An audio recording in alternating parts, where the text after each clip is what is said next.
Some of the information in this video is going to be quite shocking to many people, especially those of you who live in the United States. So let's begin. Manly Palmer Hall was a Canadian-born author, lecturer, astrologer and mystic. He's best known for his 1928 work, The Secret of All Ages.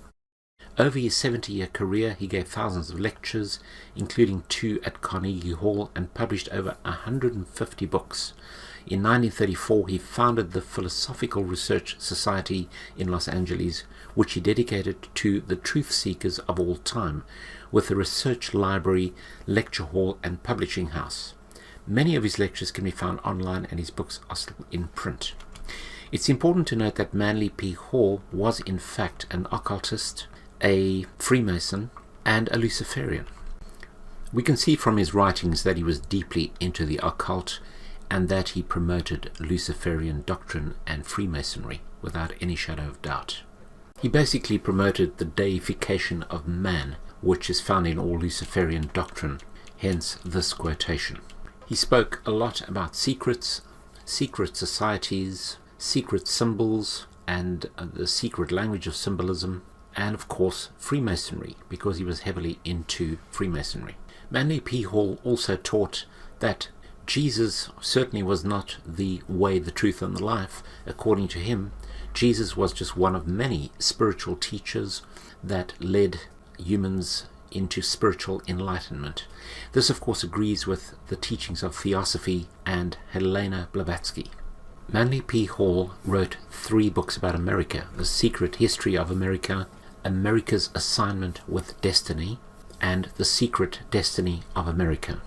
This description says, Hall reveals how shadowy mystical orders lay behind the seemingly fortuitous birth of the United States, bringing together such forgotten fragments of history as Akhenaton's monotheism, Christopher Columbus's true identity, the London prophecy delivered the year of Washington's birth, and the mysterious stranger who swayed the signers of the Declaration of Independence. Manly P. Hall gives a surprisingly plausible account of the American nation as an occult experiment in enlightened self-government and religious liberty. In this description of the book, it says, "Is America an assignment of destiny? What is the symbolism of the Great Seal of the U.S.? Who was the mysterious stranger who swayed the signers of the Declaration of Independence? According to Lord Bacon, the new Atlantis seems to have been set apart for the great experiment of enlightened self-government long before the Founding Fathers envisioned the rise of the American Republic. Investigating the often neglected fragments of history, evidence is presented indicating that the seeds of democracy were planted 1,000 years before the beginning of the Christian era." In the book itself we read this: "World democracy was the secret dream of the great classical philosophers. Thousands of years before Columbus, they were aware of the existence of our Western Hemisphere and selected it to be the site of the philosophic empire, i.e. the USA. The brilliant plan of the ancients has survived to our time, and it will continue to function until the great work is accomplished. The American nation desperately needs a vision of its own purpose." Further down the page, he speaks of the challenge of the leadership of the world. He says, "The larger problem and the great challenge is in how to set up a new order of world ethics firmly established on a foundation of democratic idealism." He speaks of international ethics and how that the world is now being conceived as one interdependent structure.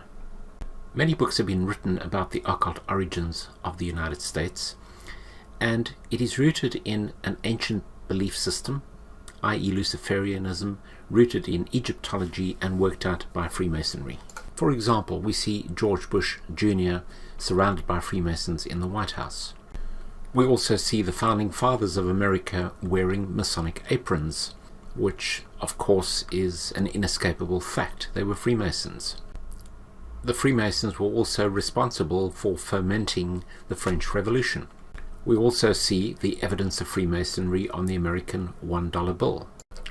And here we read, "It is only when we properly understand our past that we can understand where our leaders are taking us today.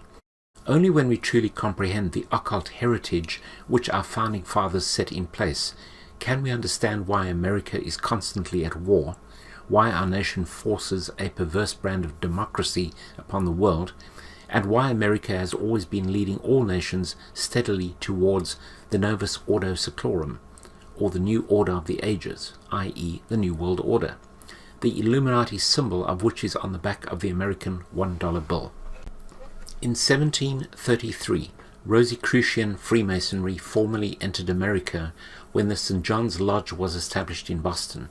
It became the Masonic capital of Britain's colonies. By 1737, there were lodges in Massachusetts, New York, Pennsylvania, and South Carolina, all committed to implementing the plan for a utopian New Atlantis. In February 1731, Benjamin Franklin became a Rosicrucian Mason, and in 1734, Provincial Grand Master of Pennsylvania. Franklin returned to England from 1764 to 1775 and discovered Baconian English Freemasonry's secret doctrine to create a new world order or philosophical Atlantis in America. In 1775, Tom Paine, whom Franklin had sent to America to work on the Pennsylvania magazine, argued that America should demand independence from England. Franklin returned to Philadelphia and printed Paine's Common Sense propaganda. Hager notes that the federalism that finally united the 13 colonies into states was identical to the federalism of the Grand Lodge system of Masonic government which had been created in Anderson's Constitution of 1723. In the early 17th century, Sir Francis Bacon wrote his classic work, The New Atlantis, citing America as the ideal location for the fulfillment of the long-held dreams of the Rosicrucians and other forerunners of Freemasonry. Bacon's book was the blueprint for colonizing the United States, advocating that America would become a paradise in which men would follow reason, become gods, and work for a universal world republic that would then replicate the utopian conditions of America throughout the known world. Secret knowledge would be passed on through the generations by Freemasons and other secret societies. As chief of the Rosicrucians and the first Grand Master of modern Freemasonry, Bacon sent his followers to the New World. The Rosicrucians and Freemasons arrived in America in their great numbers during the mass migrations of the first half of the 17th century. A 1910 Newfoundland stamp with this image upon it reads, "Lord Bacon, the guiding spirit in the colonization scheme." Because of his influence, Francis Bacon is considered by some to be the real and true founder of America. For centuries, controversy has surrounded this figure who is said to be the illegitimate son of Queen Elizabeth I and secret author of the Shakespeare's plays, the man whom Thomas Jefferson considered one of the three most influential men in history.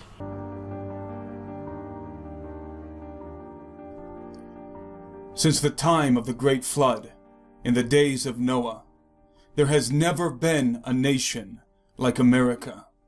Never, in all of human history, has a kingdom arisen with such power, wealth, and influence as the United States.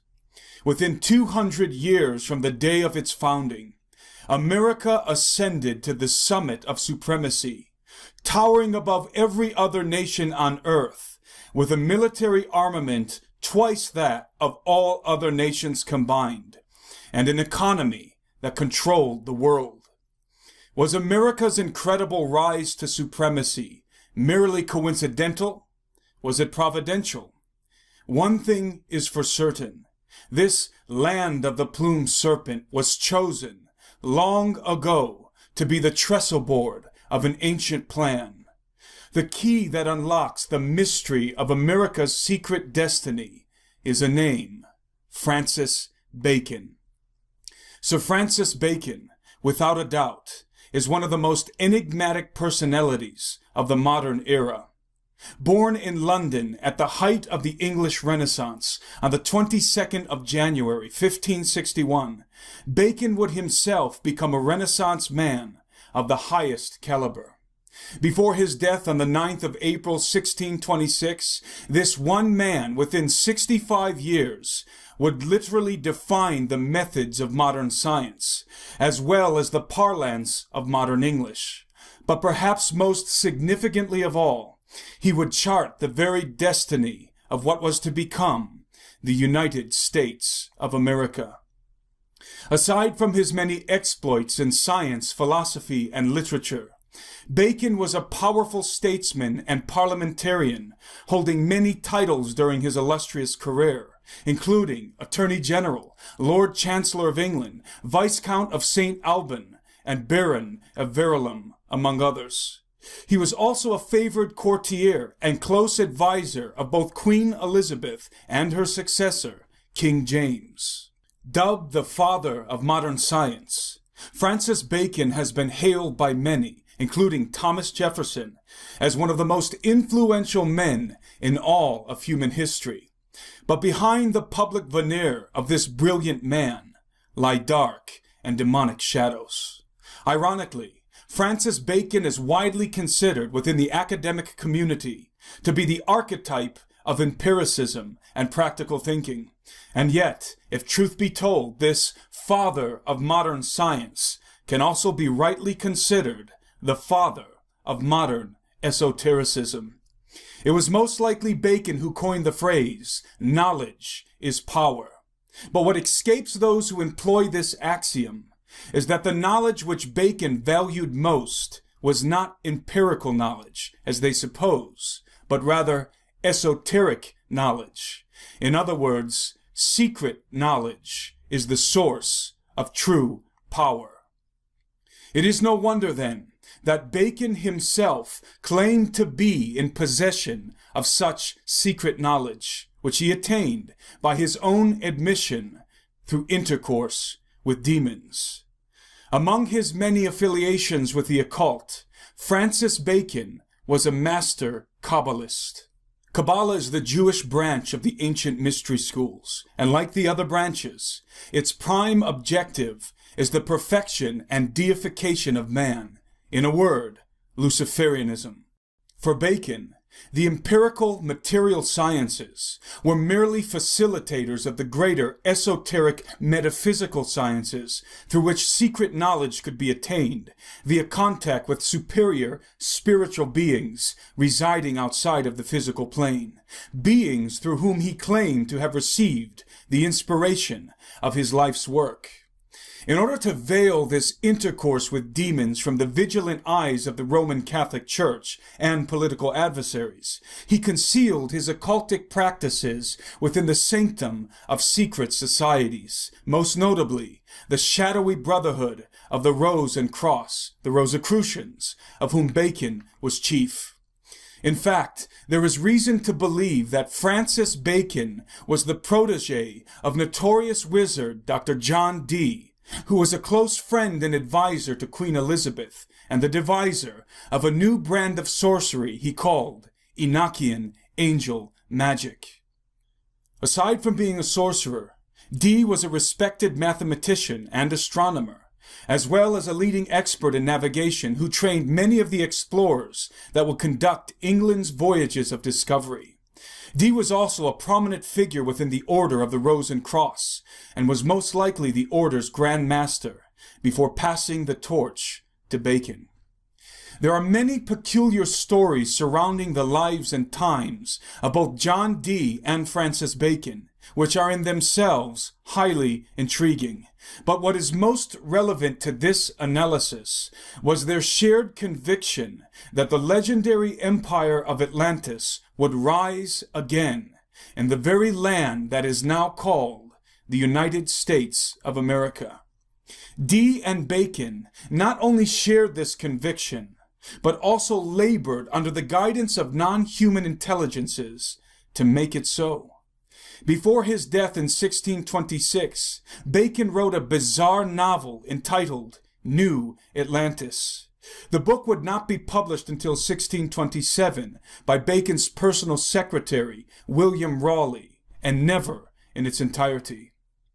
The traditional story holds that Francis Bacon was unable to finish the novel before his death, But many of the initiated brethren believed differently, including Manly P. Hall.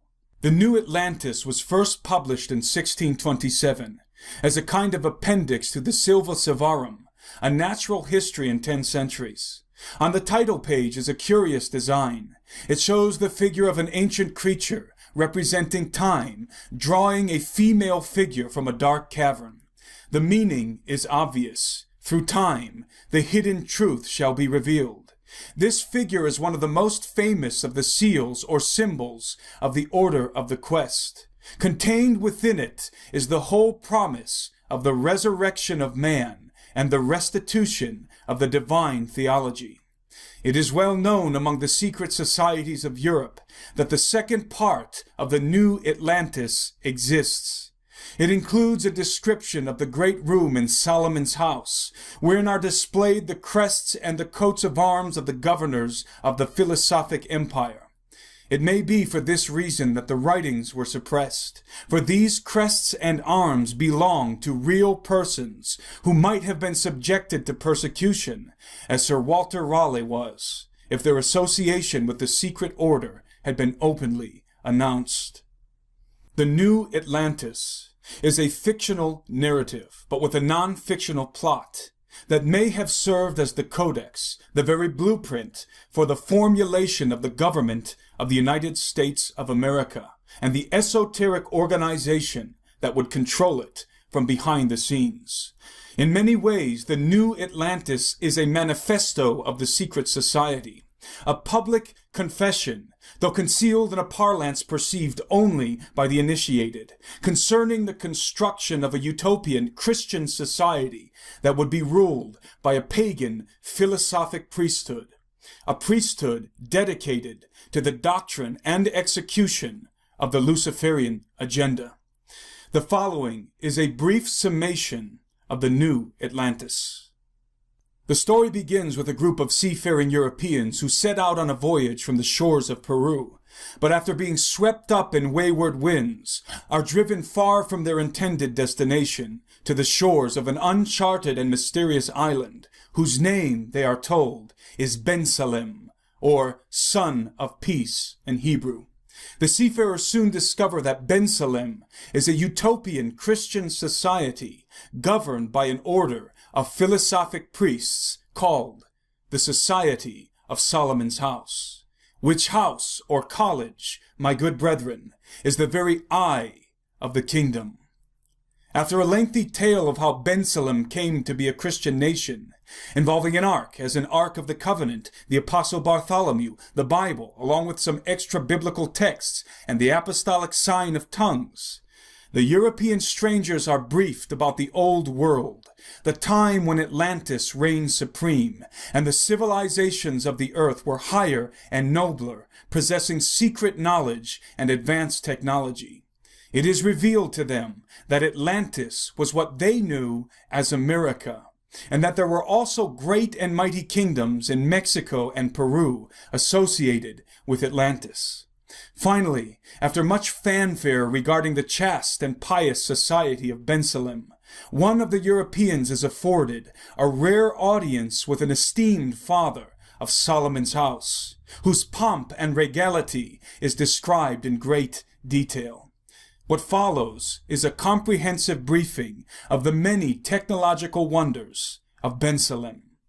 Remarkably, the technologies listed on the final pages of Francis Bacon's early 17th century work read like a prophetic forecast of things to come.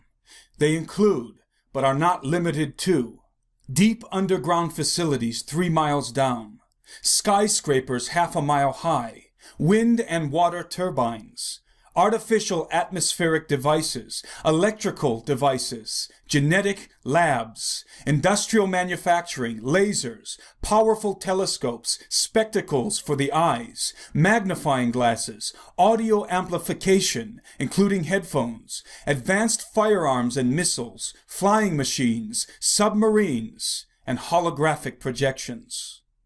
After being briefed on the technological wonders of Bensalem, as well as the function of some of the secret agents of Solomon's house, a very telling admission is made. And this we do also, We have consultations. Which of the inventions and experiences which we have discovered shall be published, and which not? And take all an oath of secrecy for the concealing of those which we think fit to keep secret, though some of those we do reveal some time to the state, and some not. What Bacon's New Atlantis truly depicts is a pseudo-Christian society governed by Rosicrucians. In fact, later editions of the book included the subtitle, The Land of the Rosicrucians. The entire narrative of the New Atlantis is replete with Christian jargon, mingled with the language of the mystery schools. This mixture of Christianity with the mysteries is the calling card of the Order of the Rose and Cross, and subsequently of every secret society that has branched out of them, including the Masonic Order. The very emblem of the Rosicrucians, the Rosy Cross, is a flagrant declaration of both their objective and their mode of operation. The cross, usually positioned behind or beneath the rose, represents Christianity. However, the rose, in its varying configurations, signifies the mystery religion. The mystery religion, kept secret by the serpents, the sons of the dragon, since the days of Babylon, and revealed only to the elite among the initiated, is nothing more than the doctrine of Lucifer, combined with the forbidden knowledge of the fallen watchers, first disclosed to their wives and offspring in the pre-flood age. The teachings of this arcane knowledge have since been divided and compartmentalized among the many mystery schools around the earth, including the secret societies of the West. Through the blending of Christianity with the mystery religion, acolytes of the mystery schools, shrouded in a veneer of Christian piety, could operate in secret and without fear of persecution. Also, by infiltrating the hierarchies of Christian institutions, the whole sway of Christian doctrine, practice, thought, and culture could be manipulated and eventually controlled by Luciferian handlers. The idea of a new Atlantis did not begin with Bacon's book. Since the destruction of the old Atlantis in the age before the great flood of Noah, there has ever been a secret plan to reinstitute the old world order in which the gods mingled themselves with the seed of men, and their hybrid offspring ruled the earth. As explained in the previous episode of this series, Atlantis symbolizes this old world order. Thus, the building of a new Atlantis is the inaugural procedure for the inception of a new world order in which the gods return. The adepts in the higher degrees of the mystery schools, both past and present, have always understood this occult principle and have ever been laboring since the beginning to bring about its accomplishment.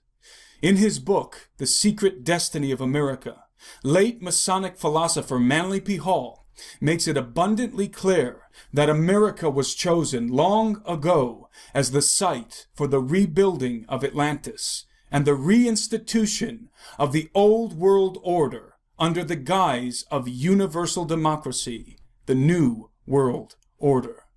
Believing this to be so, I dedicate this book to the proposition that American democracy is part of a universal plan.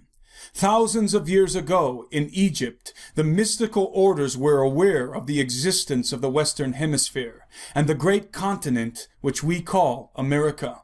The bold resolution was made that this Western continent should become the site of the philosophic empire. One of the most ancient of man's constructive ideals is the dream of a universal democracy and a cooperation of all nations in a commonwealth of states. The mechanism for the accomplishment of this ideal was set into motion in the ancient temples of Greece, Egypt, and India. So brilliant was the plan, and so well was it administrated, that it has survived to our time and will continue to function until the great work is accomplished. As Hall indicates, the discovery and colonization of America did not happen by chance. It was part of an ancient plan to build a philosophic empire, a new Atlantis, a plan whose time had come to fruition in the 17th century, and whose agents of implementation would be the Rosicrucians under the direction of Francis Bacon. It is well known that Bacon, along with his influential fraternal brothers, directed much of the colonization of America, as Hall confirms. Bacon quickly realized that here in the New World was the proper environment for the accomplishment of his great dream, the establishment of the philosophic empire. It must be remembered that Bacon did not play a lone hand. He was the head of a secret society, including in its membership the most brilliant intellectuals of his day. All these men were bound together by a common oath to labor in the cause of world democracy. Bacon's Society of the Unknown Philosophers included men of high rank and broad influence. Together with Bacon, they devised a colonization scheme. This colonization scheme of Bacon's included capturing one of the most coveted occultic locations on the planet, the 77th meridian west, known as God's longitude, upon which Washington, D.C. would later be constructed. It was most likely fellow Rosicrucian and subordinate in the order to Bacon, Sir Walter Raleigh, who accomplished this task. When once the east coast of America had been thoroughly scouted by Bacon's men, and the important locations secured, Rosicrucian and later Masonic agents were sent in earnest to begin the colonization of the New World. Bacon's secret society was set up in America before the middle of the 17th century. He made sure that the American colonists were thoroughly indoctrinated with the principles of religious tolerance, political democracy, and social equality. The alchemists, Kabbalists, mystics, and Rosicrucians were the incisive instruments of Bacon's plan. Representatives of these groups migrated to the colonies at an early date and set up their organizations in suitable places. But perhaps what Bacon did not anticipate was that another colonization scheme was at work, one that was being directed by the providential hand of God himself. Freed from the iron grip of the Roman Catholic Church after the Protestant Reformation, and unwilling to bow to the corrupt and tyrannical Church of England, a group of Puritan separatists led by William Bradford boarded the Mayflower in September of 1620 and set out for America.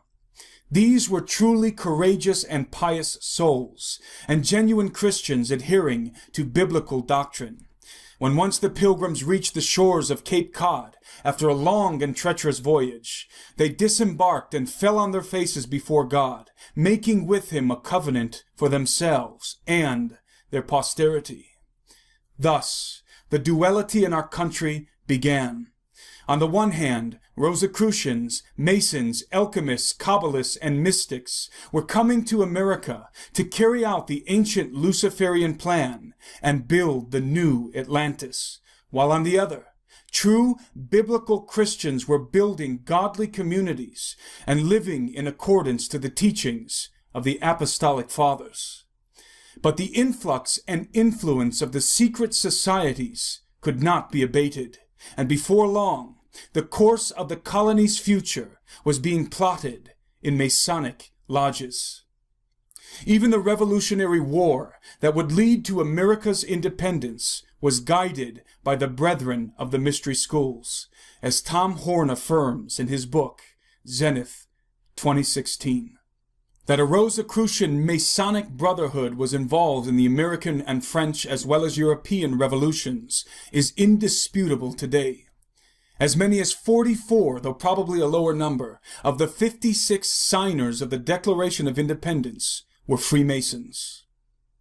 After the colonists had won their battle for independence, and the United States of America was born, the scope and success of Francis Bacon's colonization scheme would be showcased in the building of Washington, D.C., capital of the new Atlantis. There is perhaps no greater evidence that many of America's founders were initiates of the mystery schools than the layout, architecture, and artwork displayed in the pagan monuments of Washington, D.C. Furthermore, As if to leave a token of their intentions, the Great Seal of the United States was designed to symbolize the work they had begun, but not finished. There is a legend that in the lost Atlantis stood a great university, in which originated most of the arts and sciences of the present race. The university was in the form of an immense pyramid with many galleries and corridors, and on the top was an observatory for the study of the stars. This temple to the sciences in the old Atlantis is shadowed forth in the seal of the new Atlantis. Was it the society of the unknown philosophers, who scaled the new nation with the eternal emblems, that all the nations might know the purpose for which the new country had been founded? Benjamin Franklin was the chief representative of the mystery schools in America, and the primary orchestrator of the plan that Bacon had set into motion so many years before. I could spend a long time detailing Franklin's involvement with the occult and his unparalleled influence in both the Revolutionary War and the formulation of the government that preceded it, but I will abstain for brevity's sake. Suffice it to say, Benjamin Franklin, like his forerunner Francis Bacon, was engaged in intercourse with demons, and very possibly guided by the agents of the antediluvian world as he labored to build the new Atlantis. Franklin spoke for the order of the quest, and most of the men who worked with him in the early days of the American Revolution were also members. The plan was working out. The new Atlantis was coming into being in accordance with the program laid down by Francis Bacon 150 years earlier. The rise of American democracy was necessary to a world program. At the appointed hour, the freedom of man was publicly declared. Democracy is the banner beneath which the Luciferian agenda marches. The doctrine of Lucifer is one of enlightenment and apotheosis. It teaches that through knowledge, man can perfect himself and become like God. Luciferians believe that they are embracing the light, and indeed they are, but it is a light that leads to everlasting darkness. They seek to liberate humanity from the human condition, and yet reject utterly its singular rectification in the Lord Jesus Christ. But above all, they endeavor to reinstitute the golden age and enthrone their own philosopher king, their Ben Salem, the son of peace, who the Bible identifies with a different title, the son of perdition. Some Luciferians are overtly wicked, knowing full well with whom they have aligned themselves and against whom. However, the majority of Luciferians sincerely believe that they are members of a philosophic priesthood dedicated to the liberty of mankind. Such were many of the founding fathers of the United States of America. What they fail to realize is that the true nature of Luciferian enlightenment is liberty from the law of God and the dominion of his anointed one. This kind of freedom is vividly illustrated in the second psalm. Why do the nations rage and the people plot a vain thing? The kings of the earth set themselves, and the rulers take counsel together against the Lord and against his anointed, saying, Let us break their bonds in pieces and cast away their cords from us. I believe that the intentions of many of the founding fathers were noble and praiseworthy, but because of the influence of the occult, a Faustian bargain was made. The seeds of liberty that were sown into the blood-soaked soil of America were derived from the fruit of a Luciferian tree. They would indeed grant the benefits of enlightenment, religious tolerance, political democracy, social equality, and prosperity for a while. But when this tree was grown to full maturity, the fruits of its freedom would flower, and the true nature of its origin would be seen. Licentiousness, sexual depravity, pride, corruption, and every form of immorality, the fruits of liberty from the law of God. It is now apparent nearly 400 years after Francis Bacon initiated his colonization scheme, that the new Atlantis has been successfully constructed according to the blueprint set forth in his book. America was designed to be a Christian nation on paper, but in practice it would be governed from behind the curtains by a pagan society of Solomon's house. Writer and filmmaker Christian J. Pinto elucidates. Bacon's New Atlantis has also been called the land of the Rosicrucians, and that is exactly what America has become, thanks to the secret societies. The rise of paganism in our country is no accident. It was planned from the beginning. But what is the end game for the New Atlantis? What is the prime objective? I believe it is this: to open the gates to the gods of the old Atlantis and reinstate the antediluvian old world order, the hybrid age, when the gods mingled with men. This occult plan for America, according to Madame Blavatsky, is cryptically referenced in one of the stanzas from an ancient Tibetan manuscript called the Book of Dizion. The serpents who redescended, who made peace with the fifth race, who taught and instructed it. Occultic philosophy teaches that even now, under our very eyes, the new race and races are preparing to be formed, and that it is in America that the transformation will take place, and has already silently commenced. Is it possible that the founding of the United States of America has been guided by the same plumed serpent entities that, according to tradition, founded the Maya, Aztec, and Inca civilizations? Like our own nation, these kingdoms flourished with enlightenment and knowledge until they descended into a bloodbath of paganism, despotism, and moral depravity. The serpent godmen that established these civilizations were said to have taught Christian values, and are even depicted in some instances with the symbol of the cross on their garments, in their hands, and even hoisted on their backs, as in Quetzalcoatl's case. Are we, as a nation, being guided even now by the exiles of the old Atlantis to prepare the way for the coming of their progenitors in the new Atlantis? I cannot say for certain, but I do know this: the enlightenment and knowledge of Lucifer's light will always lead to death and eternal darkness. There is no political, philosophical, or spiritual concept that can deliver the human race from its wretched condition of sin and death. True enlightenment does not come from Greek philosophers, scientific discoveries, or contact with superior beings. True enlightenment is faith in the Son of God. I am the light of the world. He who follows me shall not walk in darkness, but have the light of life. This concludes the Land of the Plumed Serpent series. For more information on the occultic roots of America's founding, read Tom Horn's superbly documented book, Zenith 2016, and watch Chris Pinto's fascinating documentary film, Secret Mysteries of America's Beginnings, The New Atlantis. Reporting for SteveQuayle.com, I'm Timothy Alberino, and that's my analysis.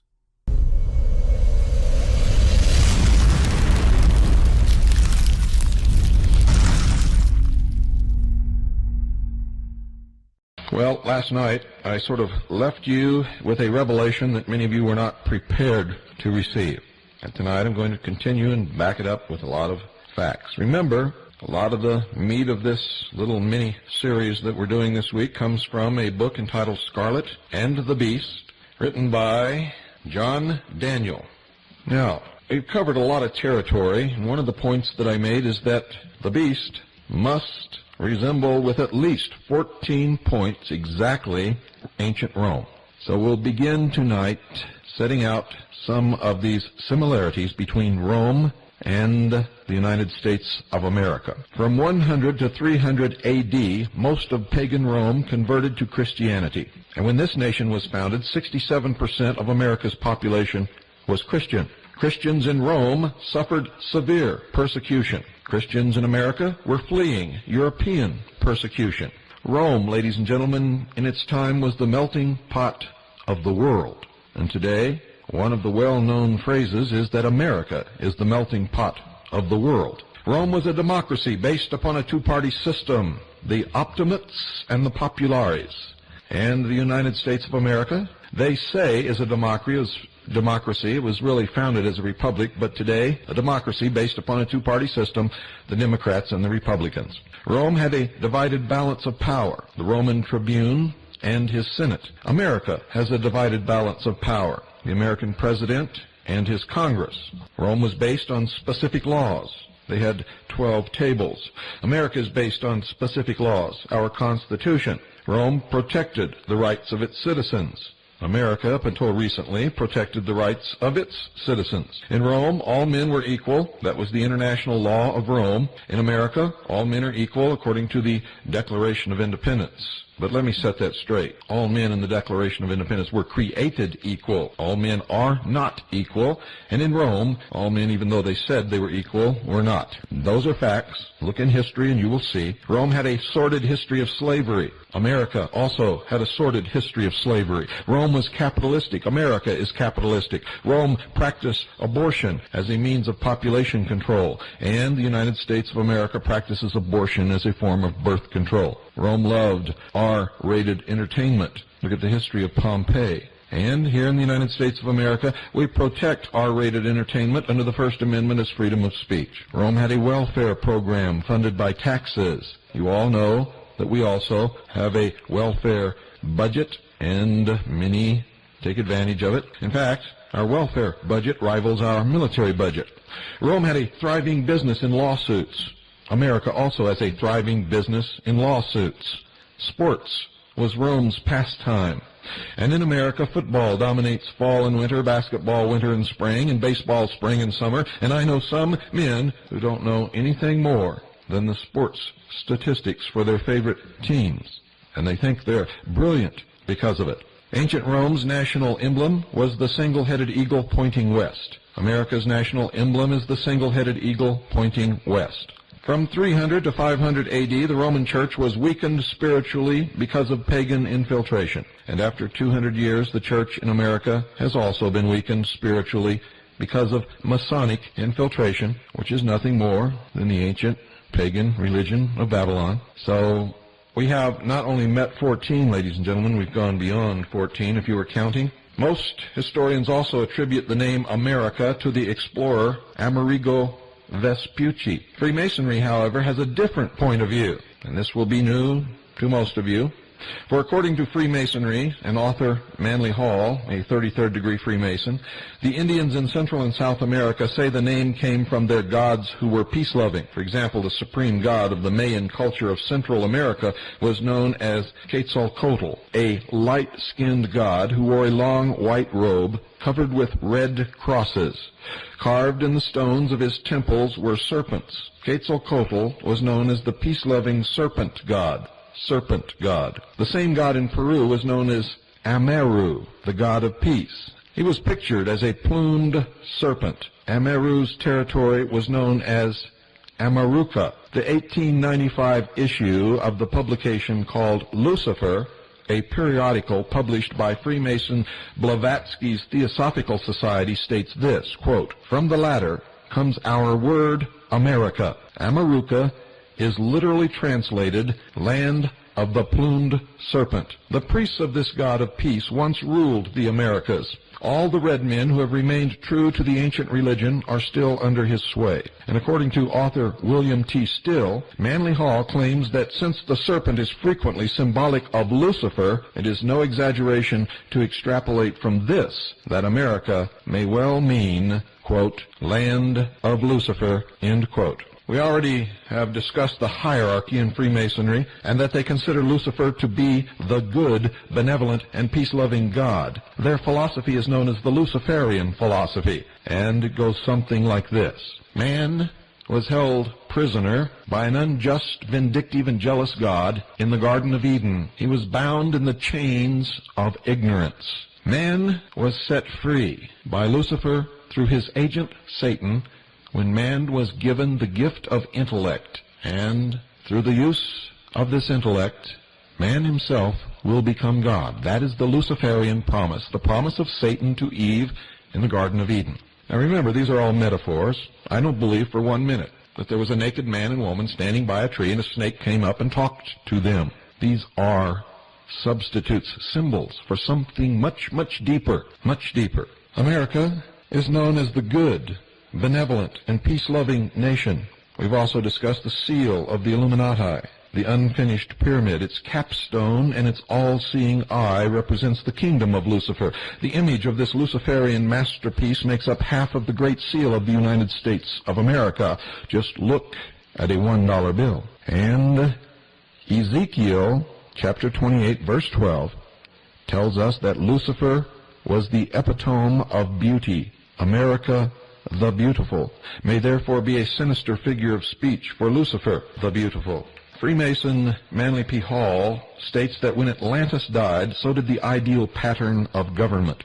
According to Hall, the League of 10 Kings is part of the secret doctrine preserved by secret societies through their oral traditions. Hall believes that when the unifying force of the 10 Kings was broken, destruction automatically followed. So complete was this destruction, he writes, that men forgot there is a better way of life and accepted the evils of war and crime and poverty as inevitable. The old Atlantis is gone, dissolved in a sea of human doubts, but the philosophical empire would come again as a democracy of wise men. This connects directly with the protocols of the wise men of Sion. Freemasonry planned long ago to philosophically raise Atlantis out of the sea, and in this new land reestablish democracy as a new world order, Novus Ordo Seclorum. Masonic author George H. Steinmetz confirms in Freemasonry its hidden meaning that the democratic philosophy of Freemasonry has been traced back to the lost continent of Atlantis.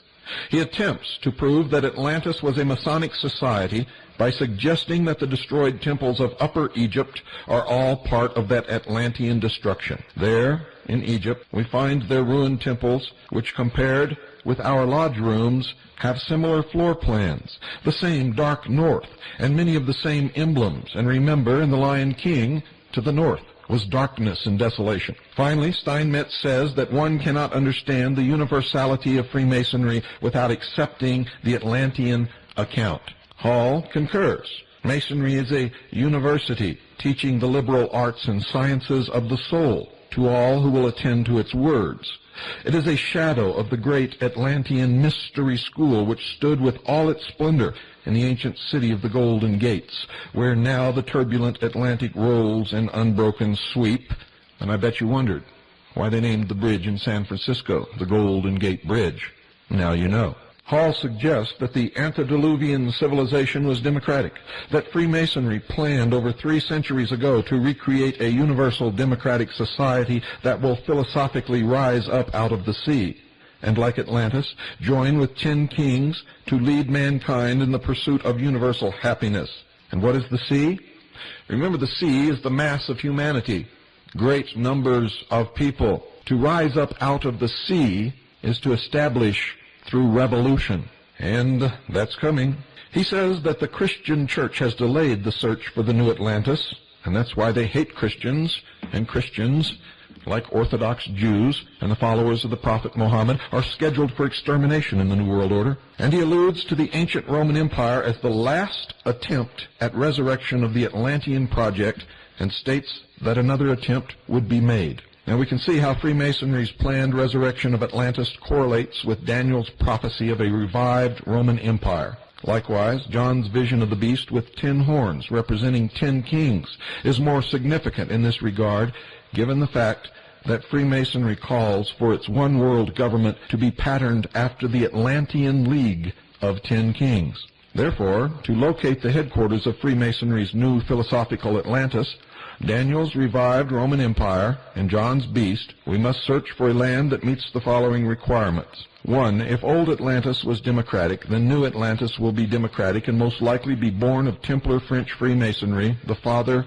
of modern socialism. 2. John's beast and Freemasonry's philosophical Atlantis will figuratively rise up out of the sea in the Atlantic Ocean somewhere west of the Straits of Gibraltar, where old Atlantis was alleged to have sunk, and will be established through revolution from out of the masses of people. 3. If resurrected west of the Straits of Gibraltar, Daniel's revived Rome will be a new land in a new world populated from the territory of the old Roman Empire. 4. Daniel's uncivilized beast will be born in an uncivilized western land bordered by water. From Daniel's vantage point at Babylon, a land in the extreme west. 5. John's beast will eventually unite with 10 kings, as did old Atlantis, or will be divided into 10 regions according to the plan or the world model of the Club of Rome. And on its model, the world will also be divided into 10 regions. Unlike Edgar Cayce, Manly P. Hall is not looking for ancient Atlantis to literally rise out of the sea, and neither am I, and neither should you, but I know that some of you at least have, are, and will continue to look for the sea as the literal source of the rising of a new landmass which will be called Atlantis. And you don't understand the symbology, the metaphors. You are looking at the exoteric. Manly P. Hall rather looks to America as the nation that will represent philosophical Atlantis, and so do I. And through my studies, I know for a fact that this is it. For they have made the admission over and over and over again in their writing, the esoteric writings of the secret societies, all of them. In America's Assignment with Destiny, Manly P. Hall writes, quote, "The explorers who opened the New World operated from a master plan and were agents of rediscovery rather than discoveries," end quote. And when Columbus landed upon the beach, instead of planting the flag of Spain, whom he was supposed to represent in his discovery, instead, ladies and gentlemen, this great explorer, who instead of carrying the cross of Christianity upon the sails of his ship, carried the cross, the red cross of the Knights Templars, planted a green flag with a white cross.